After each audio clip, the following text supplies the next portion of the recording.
அடுத்தது காஃபி கொடுக்கணும், காரம் வேணுங்கிறது. காரத்துக்கு 12ன்னு சொன்னால் உடனே சண்டைக்கு வர்றது. இது டெய்லி எங்களுக்கு நடக்குது பிரச்சனை. ஒரே பில்லில் ஒரு ஃபேமிலிக்கு டிஃப்ரெண்ட்டாக ஜிஎஸ்டி போட்டு கொடுக்கறது கஷ்டமாக இருக்குது. ஒரு பன்னுக்கு ஜிஎஸ்டி கிடையாது. பன்னுக்குள்ளே ஒரு க்ரீம் வச்சுட்டு அதுக்கு 18% ஆயிடும். கஸ்டமர் என்ன சொல்கிறாரு, நீ க்ரீமையே ஜாமையும் கொண்டா நானே வச்சுக்கிறேன். ஆனால் நடக்க முடியல. அதனால் ஒன்றா எல்லாத்துக்கும் ஒரே மாதிரி ஜாஸ்தி பண்ணியிருக்கேன். இன்னொன்று இதே அம்மா உங்கள் எம்எல்ஏ அம்மா தான் இதெல்லாம் பண்ணுறதுக்கு. அவங்க எங்கள் தொகுதியில் இருக்காங்க. கடையில் வடநாட்டில் அதிகம் ஸ்வீட் சாப்பிட்றாங்க. அதனால தான் அம்மா இங்கே அதுக்கு 5% காரத்துக்கு 12 பண்ணிட்டாங்க. நான் சொன்னேன் இல்லைங்க, அப்படியெல்லாம் இல்லை. தமிழ்நாட்டில் ஸ்வீட், காரம், காஃபி அப்படி தான் போகும். அதனால் தயவு செஞ்சு அதை கொஞ்சம் கன்சிடர் பண்ணுங்க மேடம்.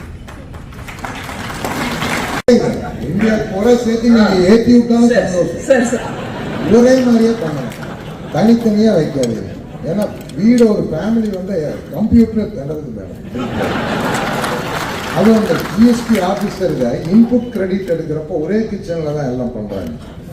இன்புட் எடுக்கிறப்போ அதே கேஸு, அதே ஸ்வீட் மாஸ்டர், அதே கடலை மாவு, அதே மைதா மாவு, இன்புட் எப்படி மேடம் எடுக்க முடியும்? அதில் ஆஃபீஸர்ஸ் பண்ணி வைக்கிறாங்க. ஸோ அவங்களுக்கும் ஹெல்ப்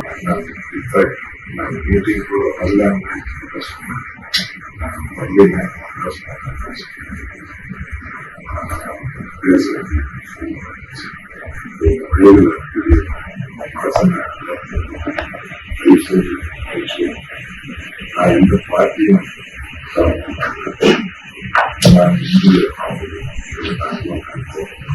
கோயம்புத்தூரை சேர்ந்த ஓட்டல் உரிமையாளர் சங்க தலைவர், கௌரவ தலைவர், மிக நீண்ட அனுபவம் கொண்டவர், ஒரு அனைவராலும் மதிக்கப்படக்கூடிய ஒரு குடும்பத்தை சார்ந்தவர், சமுதாயத்தில் உயர்ந்த நிலையில் இருப்பவர், எனக்கு சகோதரர் மாதிரி. ஏனென்றால் நாங்கள் 2 பேரும் ஒரே ஊர் பக்கம்தான். ஸோ அவர் எழுந்து ஒரு சில கருத்துக்களை தெரிவிக்கிறார். அது ஜிஎஸ்டி பற்றி வித்தியாசம் இருக்குது, காரம் தனியாக, ஸ்வீட்டு தனியாக அப்படின்னு அவர் பேசுகிறார். ஜிஎஸ்டி பற்றி என்ன குறைகள் இருந்தாலும் கேட்குறதுக்கு தானே அமைச்சரே வந்திருக்காங்க. அதுக்குன்னு அதிகாரிகளை காலையிலிருந்து அங்கே உட்கார வச்சுருக்காங்க. என்ன குறைகள் இருந்தாலும் சொல்கிறது தானே. நாங்கள் குறைகளை கேட்கவே மாட்டோம், நாங்கள் ஜிஎஸ்டி பற்றி என்ன பிரச்சனை இருந்தாலும் கண்டுக்கவே மாட்டோம் அப்படின்னு சொல்கிறது. அப்படின்னு சொன்னால் அது வராமல் இருந்திருக்கலாம், அந்த முயற்சி எடுக்காமையே இருந்திருக்கலாமே. ஆனால் ஒரு நல்ல எண்ணத்தோட நம்ம பகுதியினுடைய முன்னேற்றத்திற்காக செய்யணும்னு என்னோட வேண்டுகோளை ஏற்று இந்த மாதிரி ஒரு முயற்சியை பண்ணிட்டு ஒரு மத்திய அமைச்சர் வராங்க. வருகின்ற பொழுது அவங்கக்கிட்ட ஒரு கருத்தை சொல்கிறாரு. நீங்கள் எல்லாருமே கோயம்புத்தூர்லேயே தான் இருக்கிறவங்க. அவர் பேசுகின்ற பொழுது இந்த அம்மா, எம்எல்ஏ அம்மா என் கடைக்கு வருவாங்க, ஜிலேபி சாப்பிடுவாங்க, அப்புறம் காஃபி குடிப்பாங்க, அப்புறம் சண்டையும் போடுவாங்க. இந்த மாதிரி கொஞ்சம் பேசினார். நீங்கள் எல்லாம் கேட்டுட்டு தான் இருந்தீங்க.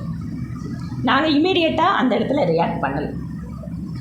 நான் கேட்டிருக்க முடியும், நான் உங்கள் கடைக்கு எத்தனை முறை வந்திருக்கேன் இது வரைக்கும், இல்லை எப்பாவது உங்கள்கிட்ட நான் சண்டை போட்டிருக்கேனா, இல்லை எத்தனை முறை நான் ஜிலேபி சாப்பிட்ருக்கேன், நான் என்ன சாப்பிட்ருக்கேன் அப்படின்னா அந்த ஜிலேபியை சொன்னீங்களே, அது இது வரைக்கும் நான் அந்த ஜிலேபி சாப்பிட்டதே இல்லை.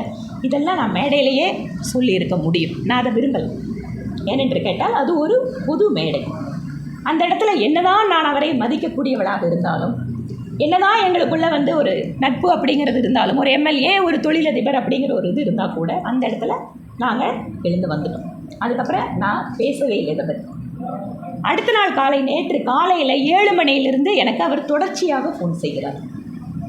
நான் தப்பாக பேசிட்டேன், என்னை மன்னிச்சிடுங்க, நான் அமைச்சர்கிட்ட மன்னிப்பு கேட்கணும், நான் இப்போவே வரேன், எனக்கு மன்னிப்பு கேட்குறதுக்கு நீங்கள் டைம் சொல்லுங்கள். உங்களுக்கு தெரியும், நேற்று காலையில் 10 மணிக்கு ஹிந்துஸ்தான் காலேஜ் ப்ரோக்ராம். அது முடித்ததுக்கப்புறம் உடனடியாக அரசூர் போய் மெம்பர்ஷிப் சேர்த்துறதுக்கான ப்ரோக்ராம். ஸோ நாங்கள் இருக்கலை, காலையில் வாய்ப்பே இல்லை, மதியம் லஞ்சுக்கு அப்புறம் பார்க்கலான்னு சொல்கிறோம். ஸோ நாங்கள் ஹோட்டல் வந்தோடனே லஞ்ச் முடித்ததுக்கப்புறம் உடனே அவர் வராரு. அப்போ கூட 4:30 மணிக்கு உங்களோட ப்ரெஸ் மீட் இருக்குது, 4 மணிக்கு உங்கள் ப்ரெஸ் மீட். அதை கூட சொல்கிறாரு, 4 மணிக்கு ப்ரெஸ் எல்லாம் இருப்பாங்க, நான் முன்னாடியே உங்களை பார்த்துட்டு போகிறேன்னு சொல்கிறாரு. சரி, ஓகே, உங்கள் விருப்பம், வாங்கன்னு சொல்லி அவர் 2:30 மணிக்கு வர்றாரு. இந்த மாதிரி நான் பேசின விஷயம் தவறு தான், நான் உங்களுக்கு தர்ம சங்கடத்தை ஏற்படுத்திட்டேன், இதெல்லாம் சோஷியல் மீடியாவில் வைரலாக வேறு மாதிரி போயிடுச்சு, ஜிஎஸ்டியில் எனக்கு கருத்துக்கள் இருந்தால் கூட நீங்கள் வாய்ப்பு கொடுத்துருக்கீங்க, நீங்கள் காமர்ஸில் இருந்த போது இருந்து கூட இங்கே நான் உங்களை பார்த்துருக்கேன், அதனால் இந்த மாதிரி தப்பாக போன ஒரு விஷயம் நீங்கள் மனசு புண்பட்டிருந்தா நான் வருத்தம் தெரிவிச்சுக்கிறேன், மன்னிப்பு கேட்குறேன் அப்படின்னு சொல்லிட்டு, நான் ஆர்எஸ்எஸ்ஸை சார்ந்தவன், என்னோட குடும்பத்தோட தொடர்பு அப்படிங்கிறதெல்லாம் எங்ககிட்ட சொல்கிறார். ஓகே. அதுக்கப்புறம் மேடம் சொல்கிறாங்க, அந்த வீடியோவும் இருக்குது. ஜிஎஸ்டி பற்றி நீங்கள் என்ன வேணால் சொல்லுங்கள், ஜிஎஸ்டி பற்றி நீங்கள் என்ன கருத்து சொல்கிறதுக்கும் உங்களுக்கு உரிமை இருக்குது, அதை கேட்டு பதில் சொல்கிறதுக்கு எனக்கும் கடமை இருக்குது. ஆனால் உங்களோட எம்எல்ஏ, அது ஒரு பெண் எம்எல்ஏ, அவங்க வந்து உங்கள் கடையில் என்னென்னவெல்லாம் சாப்பிட்டாங்க, ஒரு வாடிக்கையாளர் என்னென்னவெல்லாம் சாப்பிட்றாங்கன்னு சொல்லலாமா? அது முறையா? உங்கள் ஹோட்டலுக்கு வந்து அடுத்த முறை 10 பேர்த்தோட யாராவது சாப்பிட வந்தா நீங்கள் அதையெல்லாம் பார்த்துட்ருப்பீங்களான்னு தோணாதா அப்படின்னு மட்டும்தான் கேட்குறாங்க. உடனே அதுக்கு அவர் சொல்கிறாரு, எங்கிட்டும் மன்னிப்பு கேட்குறாரு. மன்னிச்சுக்கணுமா, நீங்கள் சகோதரி மாதிரி தான், ஆனால் ஏதோ அந்த நேரத்தில் நான் அப்படி பேசிட்டேன் அப்படின்னு எங்கிட்ட சொல்கிறாரு. அவ்வளோதான். கூட அந்த அரங்கத்தில் பின்னாடி பக்கம், முன்னாடி பக்கம் வீடியோவில் நாங்கள் இருப்போம், பின்னாடி பக்கம் ஒரு சில கட்சிக்காரங்க இருக்காங்க. ஆனால் இந்த வீடியோவுக்கு பின்னாடி அதை ஒரு சில கட்சியினுடைய சமூக ஊடக பக்கத்தில் பகிர்ந்துருக்கிறாங்க.